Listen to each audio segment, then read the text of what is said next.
Selamat pagi, Ibu Herda Fitri BR Ginting, MPD.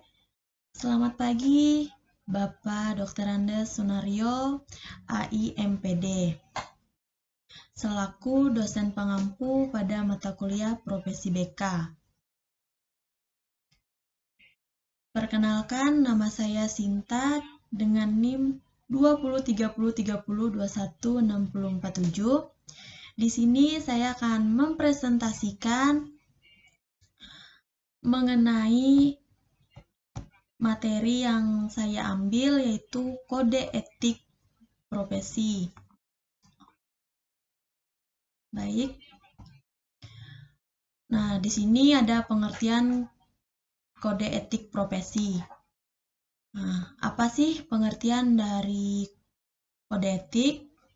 Nah, di sini telah dijelaskan, kode etik adalah seperangkat peraturan, standar, pedoman, dan nilai yang tertulis untuk mengatur, mengarahkan perbuatan atau tindakan dalam suatu perusahaan, profesi, atau dalam suatu organisasi bagi para pekerja atau anggotanya.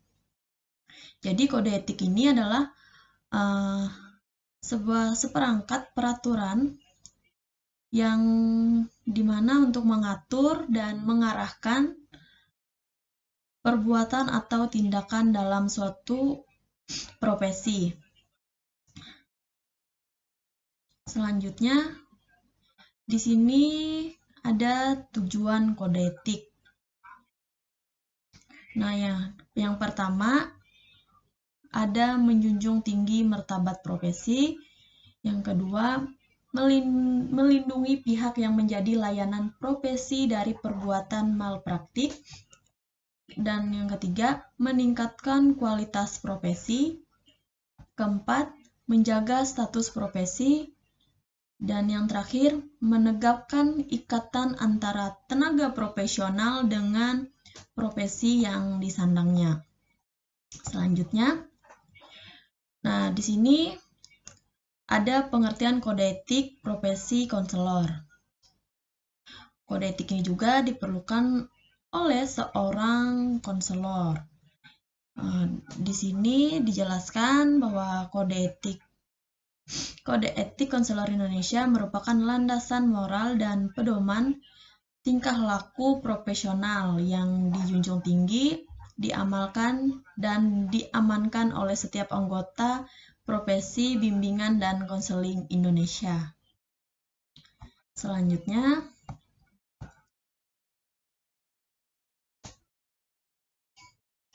dasar kode etik profesi bimbingan dan konseling. Di sini ada 4. Yang pertama ada Pancasila dan Undang-Undang Dasar 1945. Yang kedua, Undang-Undang Nomor 20 Tahun 2003 tentang Sistem Pendidikan Nasional. Dan yang ketiga, Peraturan Pemerintah Republik Indonesia Nomor 19 Tahun 2005 tentang Standar Nasional Pendidikan.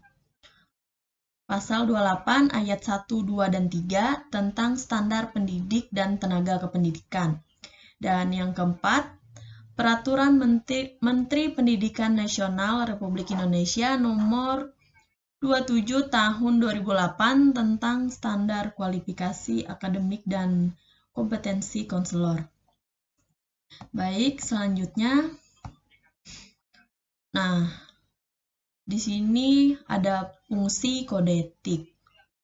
Fungsi utama dari kode etik ini adalah menjadi seperangkat prinsip dan norma moral yang mendasari pelaksanaan tugas dan layanan profesional konselor dalam kaitannya dengan konseli berdasarkan nilai agama, pendidikan sosial, etika, dan kemanusiaan. Selanjutnya, kode etik bimbingan konseling di Indonesia yang disusun oleh Apkin memuat hal-hal berikut. Di sini sudah disebutkan, yang pertama ada kualifikasi, yang kedua informasi testing dan riset, ketiga proses pada pelayanan, keempat konsultasi dan hubungan dengan rekan sejawat atau ahli lain. Kelima, hubungan kelembagaan. Dan yang terakhir, ketaatan pada profesi. Selanjutnya, bentuk-bentuk pelanggaran kode etik konselor. Pelanggaran yang pertama, bentuk pelanggaran yang pertama terhadap konseli. Misalnya, menyebarkan atau membuka rahasia konseli kepada orang yang tidak terkait dengan kepentingan konseli. Tentunya dalam konseling, menyebarkan atau membuka rahasia itu sangat melanggar aturan, karena di dalam konseling, rahasia tentang masalah dari konseli itu sangat dirahasiakan. Itu di dalam konseling ya. Jadi di sini menyebarkan atau membuka itu sangat tidak boleh dan itu sangat melanggar. Dan yang kedua, bentuk pelanggaran terhadap organisasi profesi. Misalnya tidak mengikuti kebijakan yang telah ditetapkan oleh organisasi. Nah, di sini tidak mengikuti kebijakan itu juga melanggar dalam kode etik konselor. Dan yang ketiga, bentuk pelanggaran terhadap rekan sejawat dan profesi. Misalnya melakukan tindakan yang menimbulkan konflik seperti penghinaan. Ini selanjutnya, bentuk sanksi bagi pelanggar kode etik. Yang pertama yaitu ada memberikan teguran secara lisan. Yang kedua, pencabutan keanggotaan APKIN dengan tidak hormat. Ketiga, memberikan surat peringatan SP1, SP2, dan 3 secara tertulis. Dan yang keempat, pencabutan lisensi bagi yang berpraktik mandiri atau dikeluarkan dari lembaga tempat ia bekerja.